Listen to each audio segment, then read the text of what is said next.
Yo guys, what's up? It's Donny here in Switzerland at Action Types Module 3 Education Program. So this is day 1 and basically I'm just recording what I've learned today. Just came back from a lovely dinner. It was super nice weather, but let me cover first the points that I've learned on what we covered today, and I gained some insight into that I think is useful for you guys to know, and I think for more people to share with. So first off, a little bit of introduction of action types. So action types is about the way you move in terms of your body, also your posture, so also in terms of personality in esports.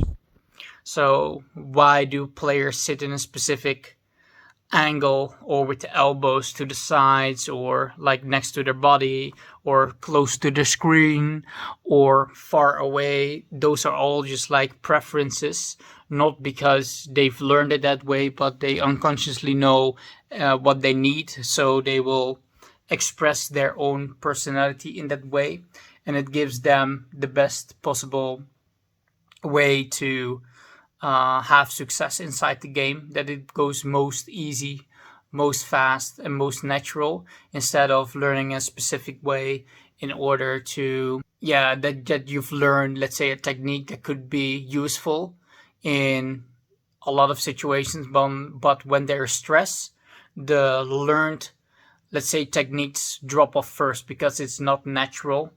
And in stressful situations and fast-paced environment that esports is in, oftentimes certain techniques outside of your preference doesn't really work that well. So it's good to know what your preferences are, what your personality profile is, and how the dynamic works, because even though your personality is fixed, it is a changing dynamic and you have everything available. So that is basically baseline. So what we covered today is also some needs, what we're going to cover as well for you guys to know. I'm also going to learn like how we can develop players in terms of mental coaching, in terms of their profile, how different personalities work in teams.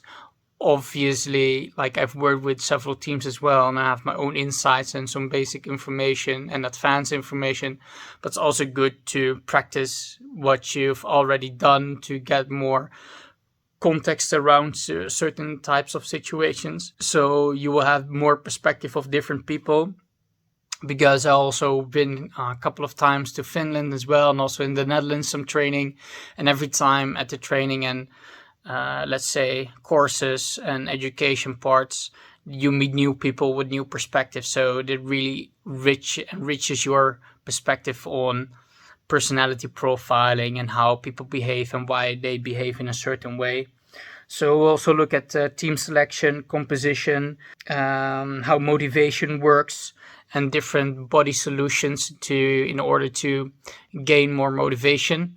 Let's say not so on demand, but it is ingrained with someone else's body or personality profile, and how to get to that. Also, what I wanted to know is about injuries of the wrist, if there's all, because action types is about movement of the body, how that correlates with, let's say, hand positioning, and what kind of exercises they can do in order to keep things flexible, and that they can relax their arms, because you guys and the players use that so often.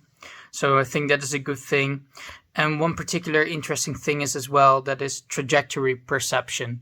So that means, let's say, your looking behavior, how you are looking at certain objects in terms of, let's say, enemies or things you want to track. What is the best way to look at it, and what kind of start position should you have, even though you're behind the computer, let's say, steering your character across the map? What would be the best possible way to engage with your teammates, how to track certain different targets, etc. at the same time.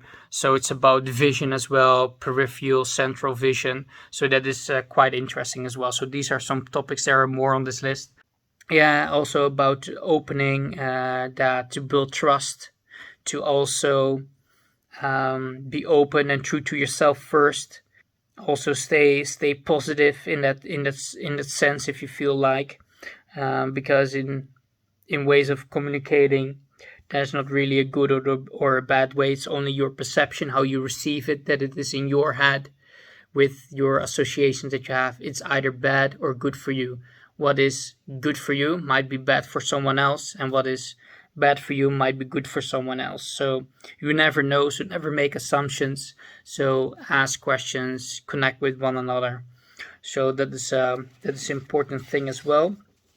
You can not simply know. Even though you are right, you can only know the intention by asking or communicating. So it comes back to the part what I've said before, in really opening up, having the mentality that you don't want to know, but just like perceive and make contact with the person, not with the words, but with the person that is in front of you, and that really helps. So that is a powerful tool as well. So also, especially within the next point is, especially within COVID times, people can have burnout, or let's say stressors, or things on their mind, especially when they're more closed off in a closed environment, just like their own room, etc., because they're spending so much time, and maybe you're spending so much time as well. And if you're having some stress, etc., movement is the key. Like, let me repeat that. Movement is the key, because movement is not only, oh, it's healthy for you, etc. Action types is about the connection between the brain and the body.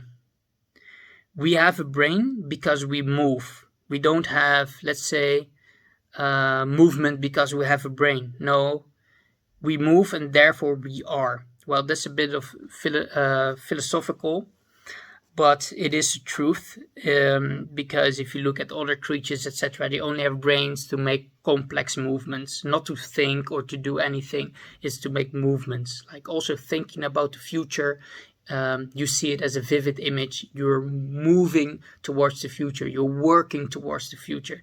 These are all words that are active, and things that are active are movements. So that's why we behave and think in certain ways. So if you are too passive in your seat, to come back at the point of, let's say, releasing stress and getting more comfortable with yourself and recover, basically, get movement going. Just take a walk. Like, any amount is already better than none, but there's no specific amount. Just like do it regular. If you're stressed more, walk more, move more. And if you're okay, just keep moving. Let's say at least half an hour up to an hour a day. So this is going for a walk, taking groceries, or taking the bike instead of the car, etc.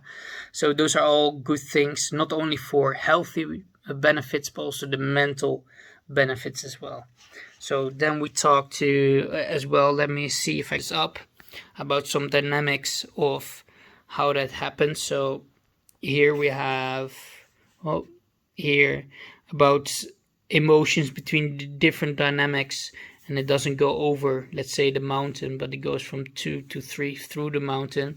And there we have a recovery profile with a big loop, small loop. So obviously I know you guys don't really perhaps understand what I mean with this, but just like it's just like the education of my primary school, right? Once you know every single separate thing, it's not hard, but it becomes complex because there are so many things. You have to learn math, you have to learn let's say the language of your country, your grammar, sentence structure, history, drama, music. You have to know about every topic so much, and that makes it complex in itself. But let's say the one particular subject in class isn't that difficult, but keeping up with everything at the same time, that can be daunting or complex. Well, luckily for me, I trained a lot already to understand these types of graphs and how it all works in connections with codings, etc. So that is a thing. So, but don't sweat if it's like, oh, I have no idea what you're saying, because I understand. Also talked a little bit about science as well, versus empirical evidence, that some, let's say, teams only want to have science or best practices, etc., that is linked to science. But when you're already looking at science, it's something that has already been discovered, and then after a while, after doing so much research, it has proven. But the empirical one is like, okay, this works now, it works for many people, but it's not like validated or proven yet, but still it works. So those are two sort of opposite things. And the best way to approach it, what I call this the holistic approach, and that is use more perspective, not only singular things, but to use what is already available, but also not looking away from the empirical evidence, like what is working in the now, what is new, and what can be used as well to stay ahead of the competition. Because if you would only use science-based data in order for performance, you are easily running 5 to 10 years behind of innovation of teams that are, let's say, using the newest empirical evidence. So it's also a bit of competition part, and it depends on the team and who you are and how much risk, that's what they say, risk you want to take, but that's different. So then we had also a nice person coming in, a young guy, 70 years old, that we could profile and basically use him as a lab rat, and he was very eager to learn.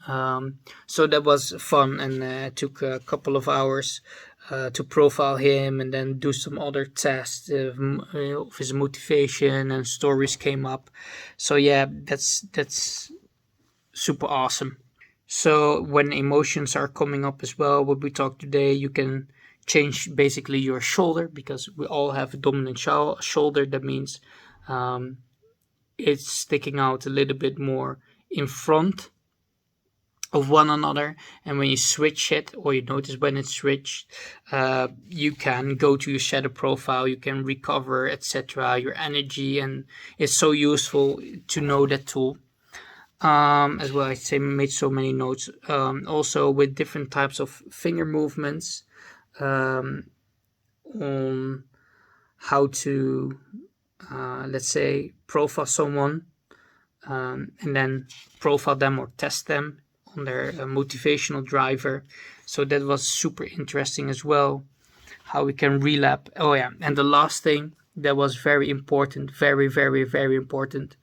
So that is that we have strengths and weaknesses, and that we need strengths and weaknesses, because we often, people learn from the school system that we should always work on the weaknesses. So if everything is, let's say, a 9, but your math is a 5, you should work on math alone, but then all the other grades will suffer from it, and they will go down only to bring the math number from a 5 up to a 6.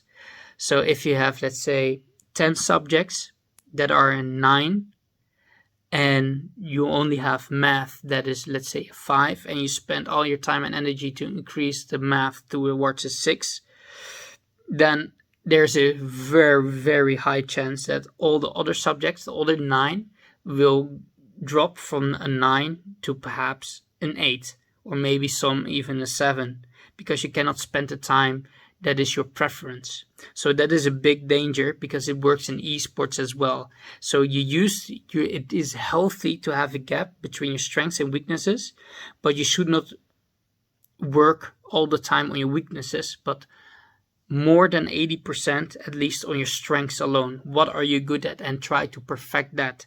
What are you doing okay, and what can you even make it better? What are really your talents, your natural instincts, and how can you really propel that forward? So, because if you higher up your strengths, your weaknesses also grow with it. So that is basically the trick in order to develop effectively. And the last thing is just like with the grades of school, of math and all the other topics that are suffering from it, the same goes for esports. So if you have teams, and I've experienced that myself as well. If you have teams and you only focus on the weaknesses, their strengths will suffer as well.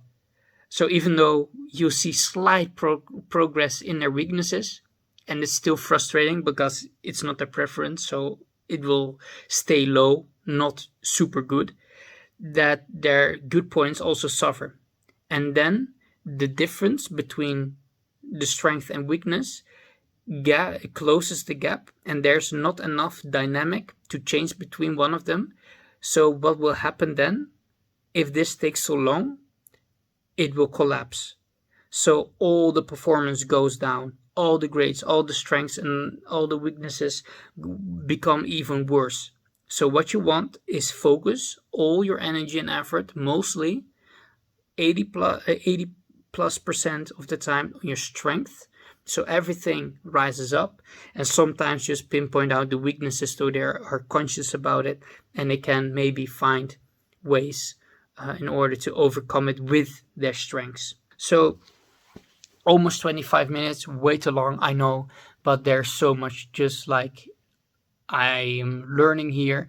Also, a lot of things are just like repeating for myself, but I just felt like, okay, this can be super interesting for you guys as well. Maybe you didn't really understand everything what I said, or it's just like something like, oh yeah, this is interesting, I kind of understand what you mean, but I would like to hear more than just like, yeah, send me a message, DM me, or if this video becomes posted on YouTube, comment down below, thumbs up, like it.